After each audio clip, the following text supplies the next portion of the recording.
The Vegas Golden Knights are holding on to first place in their division, but it hasn't always been easy. Tony Cordasco comes here from Locked On Golden Knights to speak about this team's struggles and their triumphs as they head toward the AllStar break, which they will be hosting the AllStar Game. All that and more coming up on the Locked On NHL podcast.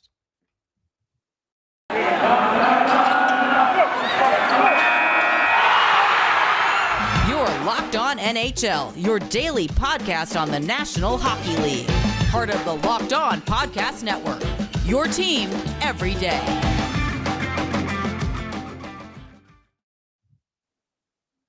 All right, everybody, and welcome back to the Locked On NHL podcast. Gil Martin, always glad to be with you here on the Monday edition, and thank you for making Locked On NHL your first listen every day. We are free and available on all platforms. Right now, it's my pleasure to welcome in the host of Locked On Golden Knights, Tony Cordasco. Tony, great to have you back on the show. Great to see you, Gil. Looking forward to our discussion, as always. Likewise, and look, the Golden Knights still in first place, but it's been a little bit of a struggle lately. A nice overtime win over the Canadiens the other night, but What has been the issue for this team? I mean, COVID's been affecting the whole league, but why have the Golden Knights been inconsistent as of late? Well, they had an 8-game homestand. They went 3-3-2 on the homestand, and this has been a place, the fortress here, T-Mobile Arena. It's been a home where they're not accustomed to losing games. And so a lot of tension, I think, has built up with both Pete DeBoer and with the team. And I think, one of the areas of inconsistency is defensively, because this team is scoring more than 3 goals per game, but they're also giving up 3 or more. And thus it's making the bettors happy because they're taking the overs on each game. They're betting the totals. But to me, it's been a team that hasn't had great goaltending, I believe, with Robin Lehner.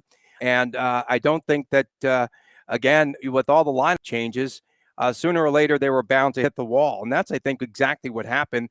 They just reached a point where they couldn't play any better than they were with all of these lineup changes each and every night. And so those inconsistencies, I think, have hurt the team.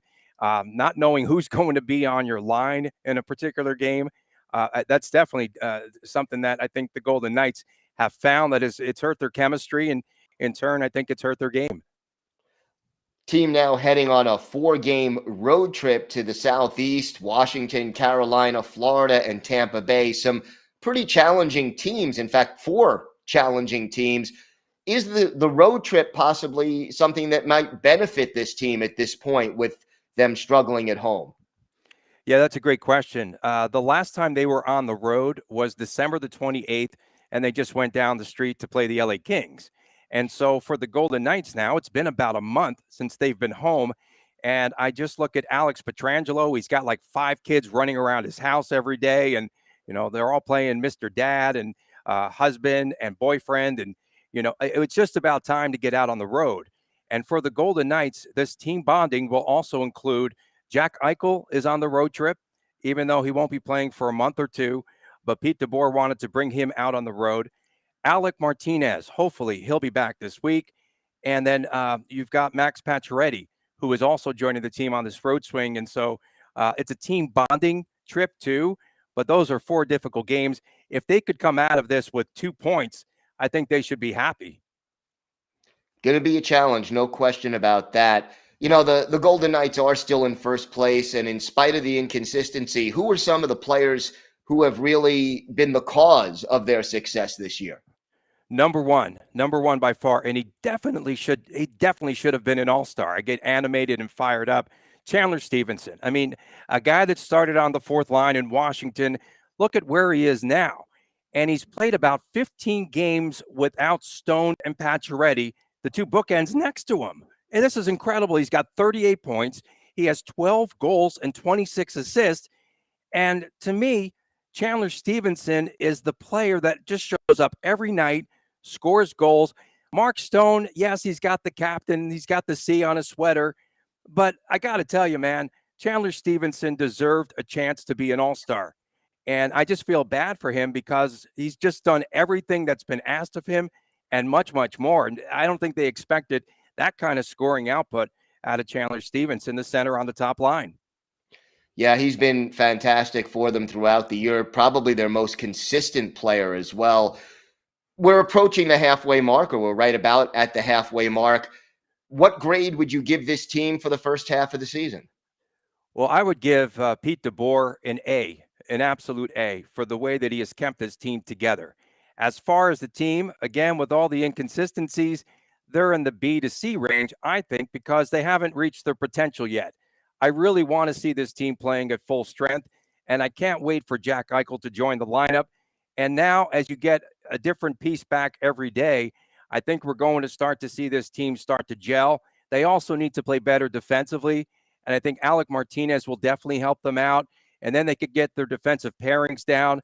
And also, as you bring back Max Pacioretty and you get back some other pieces, then for the Golden Knights, they could continue to roll four lines. And the third and fourth line, the bottom six, we thought that that would be an issue, perhaps a weakness with this team early in the season. And right now, I don't think that they're putting up a lot of points or doing a lot of what they can do with potentially they can do.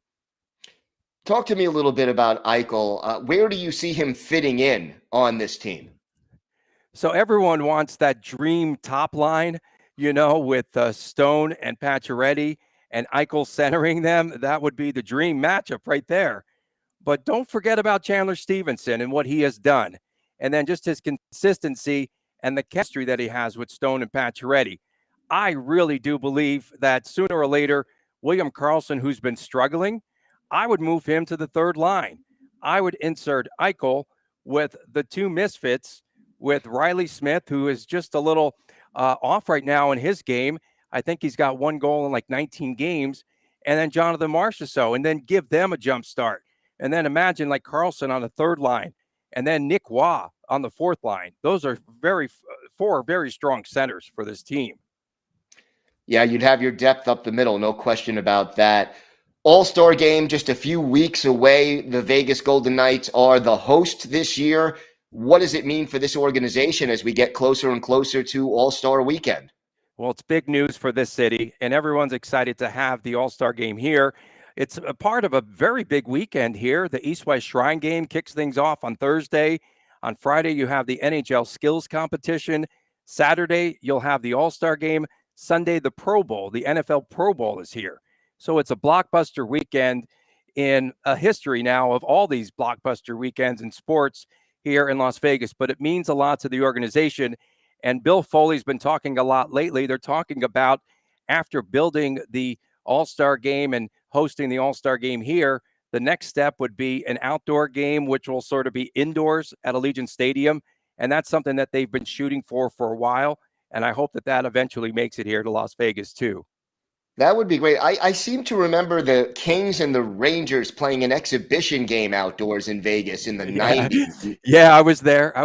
And it was, I went out on the ice. And it was particularly hot. It was in September. It was a preseason game, and it was nothing but slush. It wasn't really ice. I don't know how they even completed the game. And then they had an invasion of grasshoppers during the game itself. And it was hot. It was sticky. It was muggy. And it was an absolute mess here in Las Vegas. I don't think they want to go outdoors ever again, officially. Be interesting if they could set it up indoors. That would be an interesting way to do it. And let's see if Vegas can nail that down. Tony, why don't you tell our listeners and our viewers where they could find the podcast and where they could find you on social media? Look for us at Locked On VGK, Vegas Golden Knights. Myself at Tony Dasco on Twitter. I chat a lot. I talk too much, I think, too. Well, I like what you have to say, Tony. Always a great pleasure to have you on the show. And thanks so much for joining us today. Great seeing you, Gil. Thanks a lot.